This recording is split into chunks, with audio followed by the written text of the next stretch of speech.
Hello. Everything in the world can be seen from different perspectives. In the same way, every phenomena can be judged by our own standings, the way we see the world, the view which we endorse.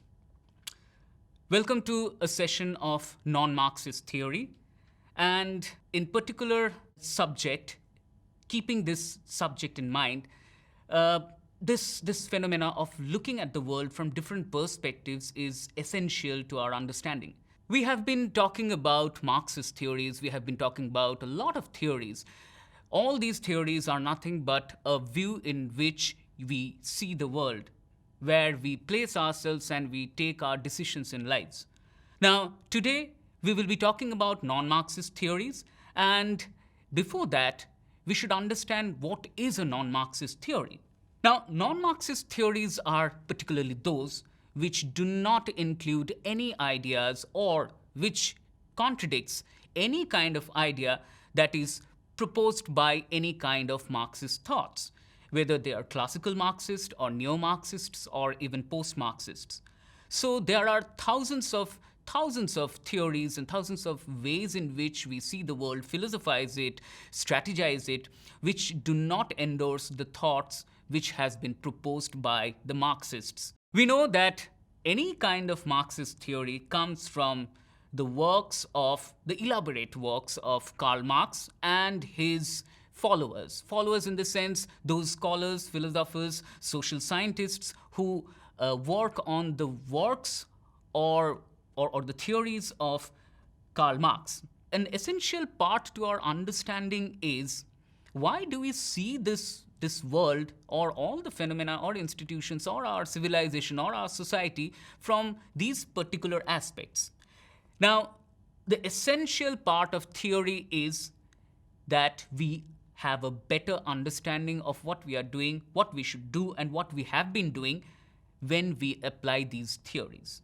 Now, these theories are, we know that theories are just something that we read in our class and these are in our books.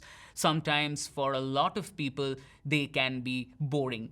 But to be really honest, our lives are dictated by our politics, our society, our entertainment, the way we grow up. All these things are dictated by various kinds of theories. Most of the times we don't know these theories are being implemented into us, inflicted within us. We go to schools, we go to churches, we go to temples, we go to mosques, we go to our family, we go to public places, we go to cinema halls. But each and every institution has a particular way of operation. And that is, one might call, that is dictated by ideology. One might call that is dictated by various kinds of theoretical processes. This is where Marxist and non-Marxist theories come into question. Now, our lives are full of these kinds of processes, these kinds of various kinds of activities which guide our civilized society. Some of the scholars see these procedures or these processes from a Marxist point of view, and the others, they see this process, our lives, from various theories and various points of view which are non-Marxist, or essentially ideas which contradict Marxism. From the definition, we know that any kind of theory that doesn't endorse the historical or the political influence of class, caste, gender, subgroups, and economics into our lives, these are essentially the non-Marxist theories. To be precise, there are ways in which we overlook various trends of our society. Gender, class, caste, divisions, labor, economics. When we exclude these elements from our various ways of life, the way we look at our lives, most of the times these ideas form the non-Marxist theories. Certain characteristics can be ascribed to non-Marxist theories, and a lot of theories, they have some common phenomena. Firstly, they are conformist. Conformist in the sense that they do not give the room for other kinds of thoughts or other kinds of chances that might influence the thought process. Hence, when we do not include these kinds of contingencies, we term it as conformists. So most of the non-Marxist theories are conformist in nature. They seldom consider human beings as a part of nature.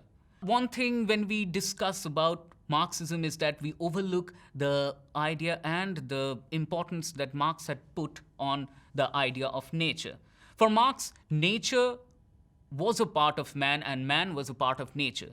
What he denounced about other things in the world, the capitalism, colonialism, all these structural elements that shape our economy and world, is that there was a division between man and nature. Man started dominating nature, man started considering that nature can be manipulated and man is not a part of nature. So most of the non-Marxist theories, they do not consider this fact that man is a part of nature, a very tangible point that we should keep in our mind. The third one is non-Marxist theories do not believe in dialectics. Dialectics in the sense we have a thought process and there is another thought process that can come and contradict it. Maybe the first thought process is process A and the next thought process which contradicts process A might be termed as process B. But when they are put together, we might just get a third idea, keeping something from process A and something from process B. Now, this is called dialectics, and hence any kind of Marxist theory is not a conformist theory. It is more of a flexible one where we can evolve with our thought process. This is something that lacks in non-Marxist theories. Non-Marxist theories do not see history or human civilization from the point of view of contradictions or from the point of view of various conflict groups. So in sociology, if any kind of conflict theory is there, it tends to borrow its elements from Marxism. But in non-Marxist theories, we do not consider these kinds of conflicts as one of the key elements where we evolve in such a world. Last but not the least is non-Marxist theories do not see society, politics, religion, and the world from a critical point of view. So non-Marxist theories are not critical in nature. Maybe they might be interpretive. They might look for the opportunities that human beings can gather from various elements of our society. But one thing is common is that most of them, they are not critical. I'll be dealing with some kind of an idea which will tell us why there are so many non-Marxist theories at play. Now, if we look at our slide, we will see that at the center we have the dominant ideology. What is a dominant ideology? Some kind of ideology which are dominant and most of the people, majority of the people, they accept. And the entire process of social justice or state elements or our economics or even our culture is dominated by that ideology. That is called dominant ideology. Now, how does this dominant ideology keeps into play? There are 4 elements for this dominant ideology to have very firm grip on our lives. Most of the dominant ideologies are non-Marxists. First and foremost element is power. With the use of power, we disseminate and we create knowledge. It might be false, it might be true, but we are not there to discuss and value judge what kind of knowledge is disseminated to us. But one thing is sure, that power disseminates knowledge and power has the agency to give us and to create knowledge. From that knowledge, we gain control. Not all of us, but those people who can gather knowledge, they have certain controls over certain elements of our society. And with that control, we put conformity. Conformity to our lives, conformity to our society, conformity to our economics, culture, and everything. In one word, non-Marxist theories, they use dominant ideology in order to bring a status quo. And if we look back, we will see that any kind of Marxist thought is actually confrontational, it creates conflict, and it questions the status quo.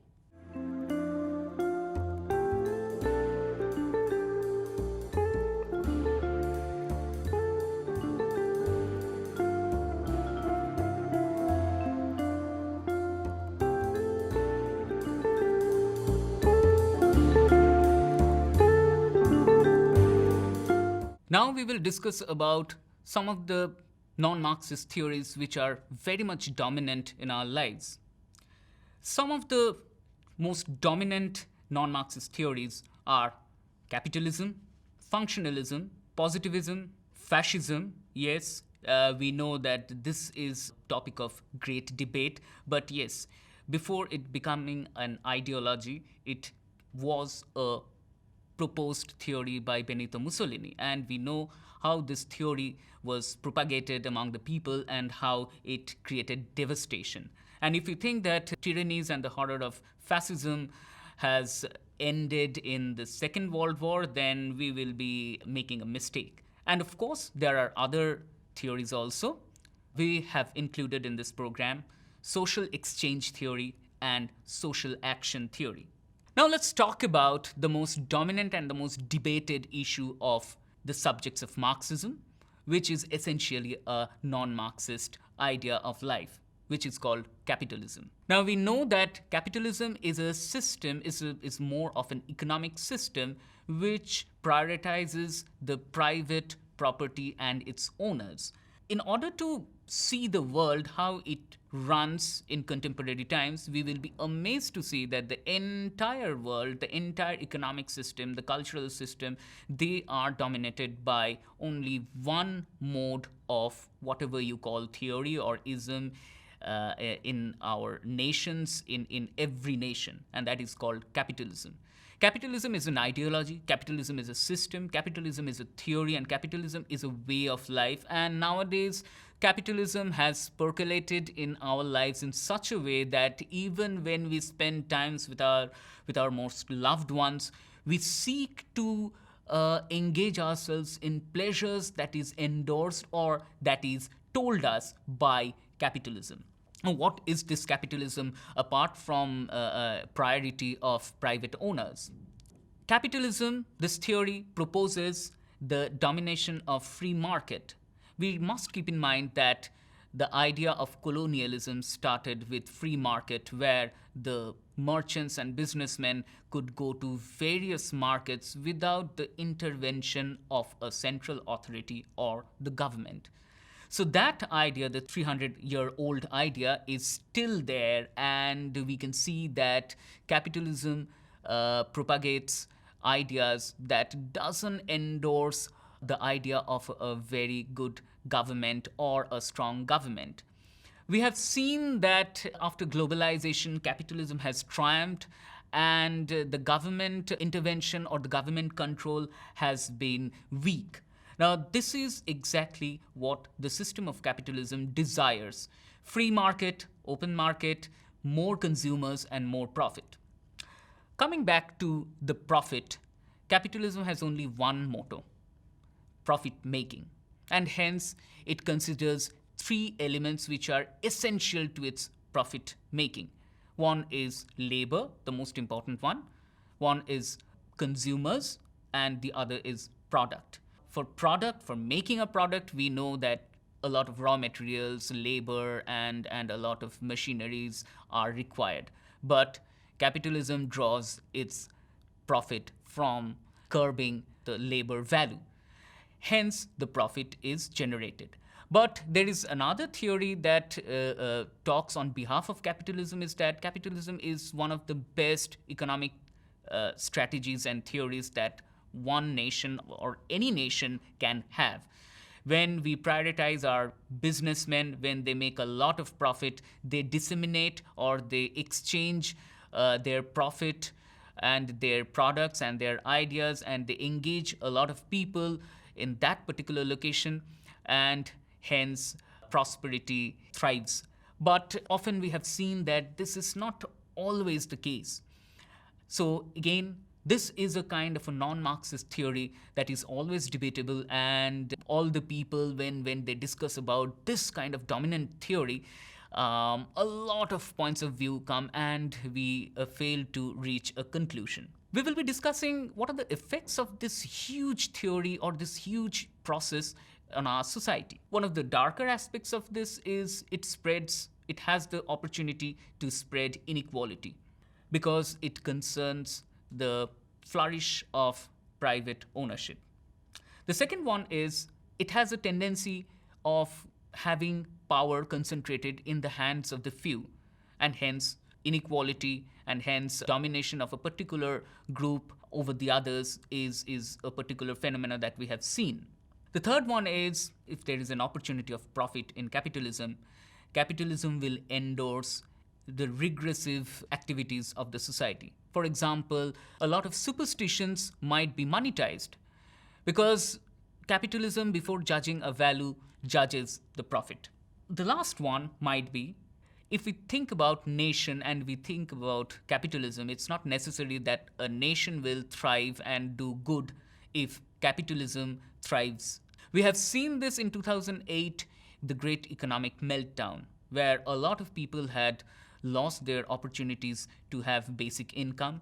A lot of companies were shut down, but only a few capitalists had made a huge gain out of this economic disaster.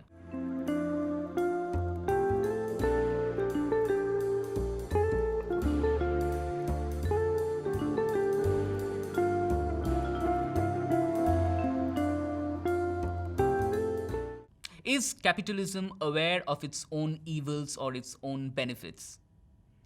Of course, this is not something that any kind of book or any kind of information will tell you. It is up to you to judge. It might be yes, it might be no, it might be maybe. So it's up to you.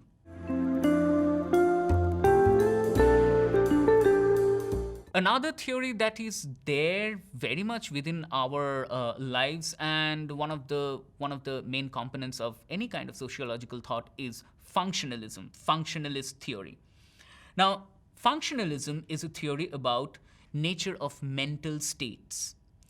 According to functionalism, mental states are identified what they do rather than by what they are made of. But one thing is there, it is not an entirely a psychological theory. The mental state is about how we engage with various kinds of institutions. This is a kind of a theory that proposes that various elements or units of a society is related to each other on the basis of its functional relationships. What are these? According to functionalism, society is a system. It's a system of interconnected parts that work together in harmony to maintain a state of balance and social equilibrium for the whole. Now, if you recollect, at the beginning of the lecture, we had already mentioned that any kind of non-Marxist theory is pro-equilibrium, pro-status quo. So any kind of challenge to the status quo is not a good sign for any kind of non-Marxist theory, and hence non-Marxist theories are conformist in nature. Now, a very interesting diagram that I might show you is that it's a Pearson's structural functional model of society, how various units and elements of society, they are interconnected, institutional interaction. At the center of the diagram, we can see that there is family, and we have 4 elements connected to it. First, religion. Secondly, polity. Thirdly, education. And fourthly, economy. Now, if we study this diagram a little, we will find that there is education for children, which manipulates or which nurtures a child to be a useful individual when he grows up. It might be good, it might be bad, but that is one of the objectives of education. Religion is a kind of a paradigm that is related to family, that is related to each and every individual, which tells us what is moral and what is immoral, what is ethical, what is unethical. And under that paradigm, we create our own identities, and we can see this phenomena in the entire world. If you look at the Christian authorities, if you look at the Muslim authorities, if you look at Hindu authorities and Buddhism, you will find that they have their own discourses and they have their own structures of faith and morality. Of course, it goes without saying that economy plays a major part in our lives. Whether we will hire a big house or a small hut, it depends on the economy. So, economy, religion, education, and polity, these four elements construct us, these four elements tell us how we are related to various kinds of institutions and how we can come handy or we can come useful when we grow up. We can have a little bit of criticism for functionalist theories. It says that one of the major problems of functionalist theories, or maybe a risk of functionalist theory, is that we reduce individuals to functions. And hence, sometimes we run with the risk that we do not consider human beings as individuals anymore. We start considering them as atoms. Atoms, by atoms and by individuals, we mean that any individual is an authority over his own self or her own self and has unique characteristics, and they are free to choose what they will be doing. But when we talk about atoms, atoms are small elements of the same bigger component, and all their characteristics are same. So functionalism runs with the risk of dominating the individual tribes and more creating into a kind of atoms which will have a conformity with various kinds of social units like religion, like education, like legalities, and all these. So with this, we come to an end of our first discussion of non-Marxist theories.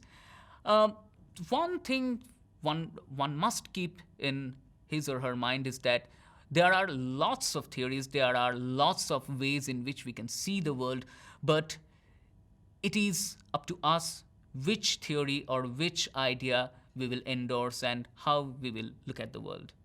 Thank you.